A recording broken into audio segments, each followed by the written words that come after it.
Assalaamu calaykum waraxmatullaahi wabarakaatu. Kusoo dhawaada my channel. Galabta waxaan la wadaagayaa afurkeena aad iyo aad ayuu u fududaa.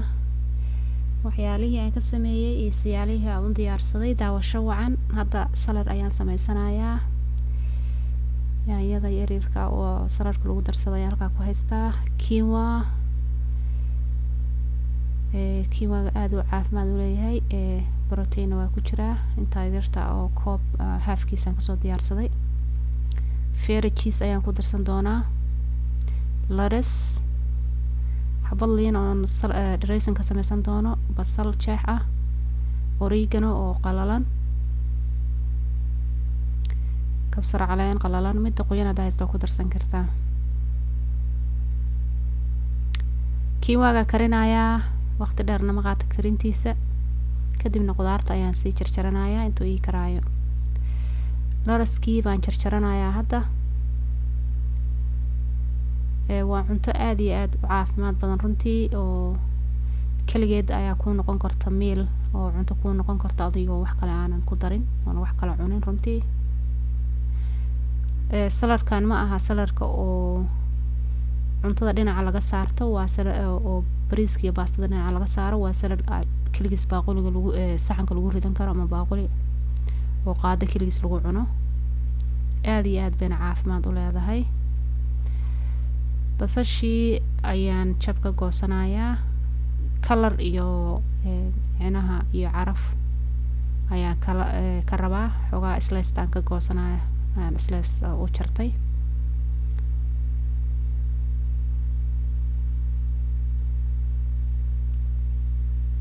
halkaas baasmirkaas aan ku ridanayaa oo hal mar baan isku dhaqayaa baasmirka intaan sinkiga tagaan dhaqayaa oo si fiican aan u nadiifinayaa. yaanyada 2 jeer baan kala goynaa, 2 jeex aan ka dhigayaa halkii xabo oo mididaan 2 kaga dhigayaa.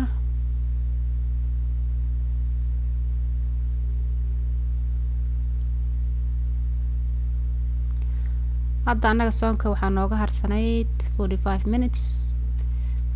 minutes iyadoonan dhammaanin ayaan rabaa inaan jikadan ka baxo. waqti dheer inay ugu qaato ma rabo. waxyaalahaas kale ee gadaal baan uga dari doonaa markaan diyaarsanayo saladka. hadda quinoa-gii wakaa biyahaas markay dhamaadaan saliid yar aan ku darayaa. saanu kusoo baxay waa ii karay. hadda weelkii aan salad ku samaysan lahaa ku diyaarin lahaa ayaan kusoo riday. wax yar uuna kulul yahay inaan sugaan rabaa ilaa uu ka qaboobo. markuu qaboobo qudaarta kale aan ku darsanayo ii jarjarnayd. halkaas feta cheese intaasan kasoo baxsaday oo ka goostay in yar oo like 2 qaado weeyaan umaleynaa qiyaastii. waa ii qaboobay quinoa-ga. waxaan ku darsanayaa qudaartii ii jarjarnayd oo si fiican aan biyihii uga reebay oon ka dhaqay oo nadiifiyey. si fiican aan isku dhex gelinayaa. aaday cuntadan caafimaad u leedahay. fitamiinaadkii iyo protein way leedahay. waa cunto fuul kaligeed la cuni karo. laabjeex iyo nakuma keenayso. wax waa shiilaa aniga oo soonka sambuuska inkastoo aan ovenka aan ku sameeyo, laakiin bur waa shiilaa caruurta awgeed. ilmaha qudaartana way cunaano ma ahan way barteen in la baro waa wax fiican. cunto balance ah oo healthy ah inay cunaan. oreganihii iyo kabsar caleenta qalaleed ayaan korka uga darsanayaa. feta cheese markaan kusoo dhameeyay. liinta marka waxaan sameynayaa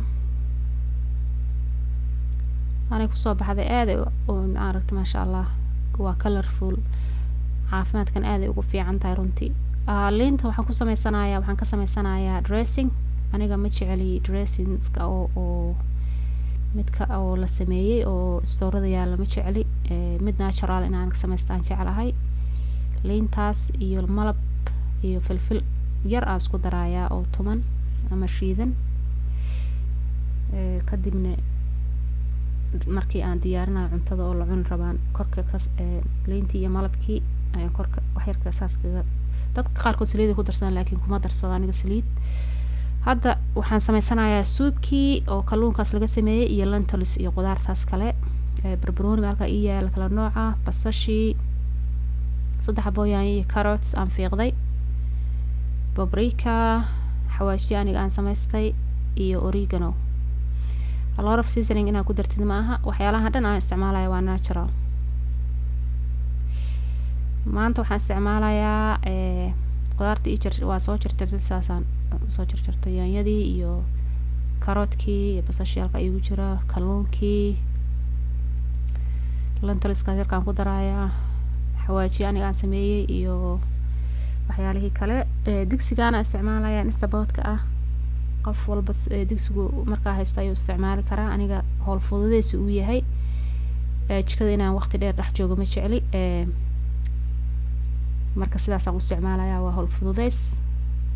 digsiyada kale waqtiga qaadanayaan oo kale waqtiga yar ku karinaa. marka saliid yar oo olive oil ah igu jirtay 2 qaado, basashii hadda ku darsaday, waan sugayaa inaan qaleeyo wax yar, cusbo yaraan ku darsaday, waa optional. runtii liinta ku bedeli karto cusbada oo inaad ku darsato ma aha. waxaan ku darsanayaa yaanyadii iyo carrotkii si aan isugu qaleeyo xoogaa yar.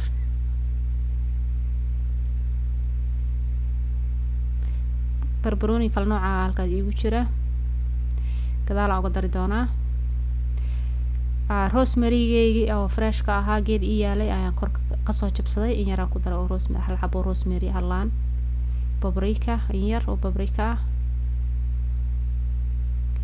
in yar oo oregano ah oo dry ah.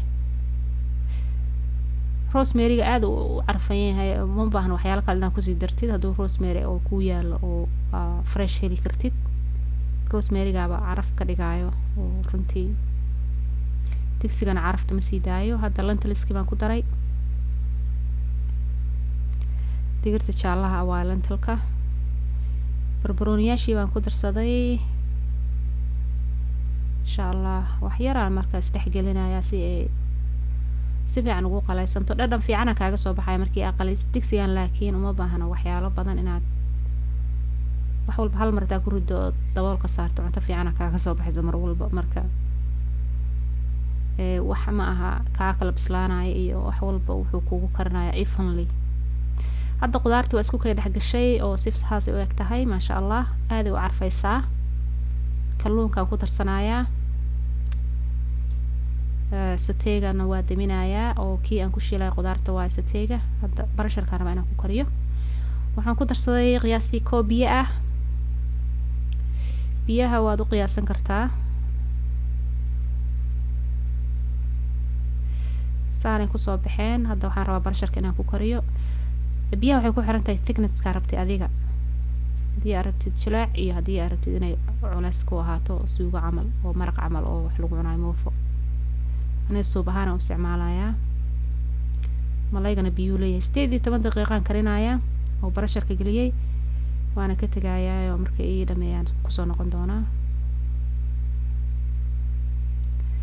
hadda cabitaankii ayaan diyaarsanayaa oo qarahaas iyo waxaan ka sameysanayaa liinta cagaarka ah. wixii ku yaala markaas liinta jaalaha way iga dhamaatay, sokoraa halka igu jirta.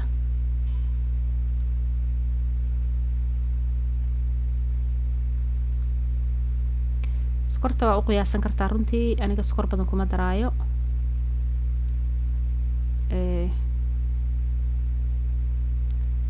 liinta waa shiidaa, waa miiray, waa shiiday and then waa miiraa. haddana waxaan ku shiidanayaa qaraha. marka baraf maadaama ay leedahay sokor badan looma baahna, aniga sokor badan kuma daro. adna waa u qiyaasan kartaa, intaa rabtaa ku darsan kartaa. halkaasaan ku diyaarsaday. dhalada waxaa iigu jira midna biyo nadiif ah iigu jira, liin iyo qajaar aan ku daray, midna qarihii iyo waxaa iigu jira liintii. maasha allah, very simple waayo cashadeena. afurkeena micnaha waa aad u fudud yahay. 45 minutes baan soo galay iyadoo ka harsan tahay. hadda weli waxaa iisii haray 10 daqiiqa keliya ka hartay. hadda micnaha adiga 5 daqiiqo unbaa ka hartay hadda afurkii. suudka saas kusoo baxay caraf iyo maasha allah lagama sheekeyn karo, aad uu carfayaa runtii, suug aan caadi ahayn, saliid lahayn, cusbada ku yar tahay. weelkaasaan ku diyaarsaday, miiskaanan aan ku diyaarsanaya alaabta oo dhan wixii aan karsaday. alaabteedu waa tanaa intaan yarta ah, cashadeena oo afurkeena intaan le waaye. afur badan iyo cunto badan aniga ma kariyo. wax yar oo nafaqo ku siinaysaa kaaga badan wax badan oo ah kariso runtii. burkaas ayaan wax shiilan ku jira cuntadan. burkaasna runtii ilmaha awgooda aan u sameeyey, sambuus iyo waxba iyo culeys toon isma gelinin, waa casho fudud oo caafimaad leh. burka saas uu igu soo baxay, aad uu jilcan yahay. waa casho yar oo nadiif ah. shaah iyo waxaa iigu jira qaxwo halkaas ii saaran, oo shaah iyo qaxwadii cabideena halkaas laga soo qaataa. miiskan wuu nagu yar yahay oo ma soo saaran cabida, meesha ii saaran tahay counterka oo laga soo qaataa. maasha allah, ka faa'iidaysi wacan, waxaan rajeynayaa ka faa'iidaysataan. daawasho wacan. assalaamu calaykum waraxmatullaahi wabarakaatu.